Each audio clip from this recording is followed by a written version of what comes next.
আল্লাহ বলছেন বাসান শাদীদা, কঠিন মুহূর্ত আসবে তোমাদের জন্য। এই কঠিন মুহূর্ত থেকে তোমাদেরকে রক্ষা করবে এই কোরআন অনুযায়ী তোমাদের জীবন যদি চালাও, কঠিন মুহূর্ত থেকে তোমাদেরকে রক্ষা করবে এই কোরআন। তারপর আল্লাহ বলছেন ওয়ায়ুবাশশিরুল মুমিনিনাল্লাযীনা ইয়া'মালুনাস সালিহাতি আন্না লাহুম আজরান হাসানা।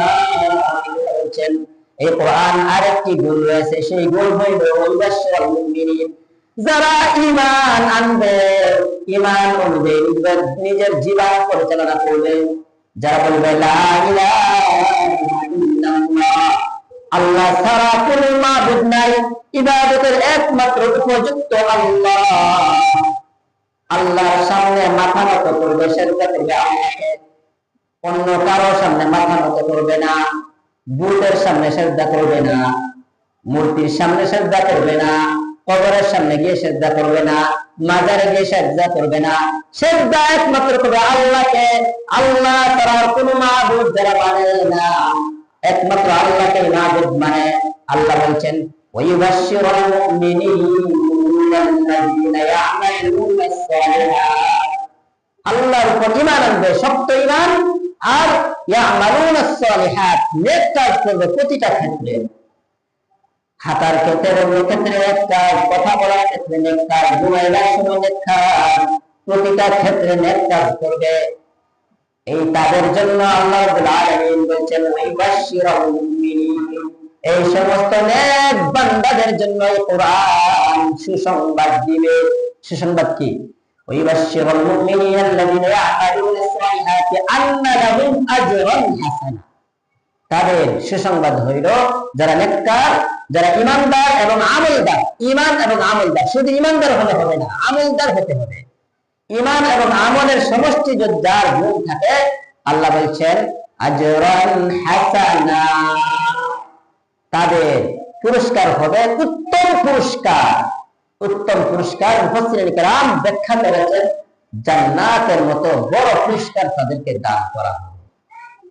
তারপরে কোন মানুষ যদি কোন নিয়ামত পাওয়ার পর ওই নিয়ামত যদি মনে মনে ধারণা করে, না জানি এই নিয়ামত ছিনিয়ে নেওয়া হয়, না জানি এই নিয়ামত আমার থেকে সরে যায়, মানুষ ধারণা করতে পারে বড় ধনী লোক মুহূর্তের মধ্যে গরিব হতে পারে, সুস্থ সবল লোক মুহূর্তের মধ্যে অসুস্থ হয়ে একেবারে কাঠ হয়ে যেতে পারে, এটা আল্লাহ করতে পারে।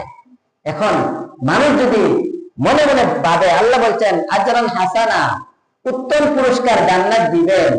জান্নাত যদি আমাদেরকে কয়েকদিন রেখে জান্নাত থেকে বের করে দেয়, আল্লাহ নিশ্চয়তা দিচ্ছেন পরের আয়াতে মাকিসিনা ফিহি আবাদা, এমন জান্নাত তোমাদেরকে দেওয়া হবে, কোনদিন জান্নাত থেকে তোমাদেরকে বের করা হবে না।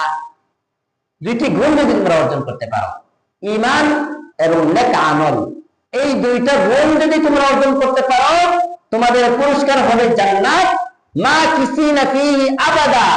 আর ওই জান্নাতে যাওয়ার পর তোমাদের টেনশন নাই, মনে মনে এটা ভাবিও না জান্নাত থেকে আল্লাহ হটায় দিবেন, আল্লাহ জান্নাত থেকে বের করে দিবেন, এটা কোনোদিন ভাবিও না। আমি আল্লাহ নিশ্চয়তা দিচ্ছি, আমি তোমাদের খালিক, আমার কথা কোনো এরপর হয় না, আমার কথা কোনো মিথ্যাবাদী নেই, আমি সত্য কথা বলছি। এই জান্নাত তোমরা চিরকাল জান্নাতে অবস্থান করবে। সুবহানাল্লাহ। তারপর আল্লাহ কি বলছেন ওয়ায়ামুরুল্লাযীনা ক্বালু ইত্তাখাযাল্লাহু ওয়ালাদা, এই কোরআন আরেকটি কাজ করে, সেই কাজটি হলো ওয়ায়ামুরুল্লাযীনা ক্বালু ইত্তাখাযাল্লাহু ওয়ালাদা, যারা বলে আল্লাহর সন্তানাদি আছে, তাদেরকে কোরআন ভয় দেখায় যে তোমরা আল্লাহর সন্তানাদি আছে বলো, এই কথা নিয়ে যদি তোমরা মৃত্যুবরণ করো, এই কোরআন ভয় দেখাচ্ছে তোমাদের জাহান্নাম ছাড়া গতি নাই। আল্লাহর কোন সন্তানাদি নাই, এই বিশ্বাস তোমাদের অন্তরে লালন করো। যদি লালন করতে পারো, তাহলে তোমাদের জাহান্নাম থেকে মুক্ত করা হবে, জান্নাতে প্রবেশ করা হবে। আল্লাহ রাব্বুল আলামিন এই কথার ব্যাখ্যা অন্য আয়াতে দিচ্ছেন, অন্য সূরার মধ্যে।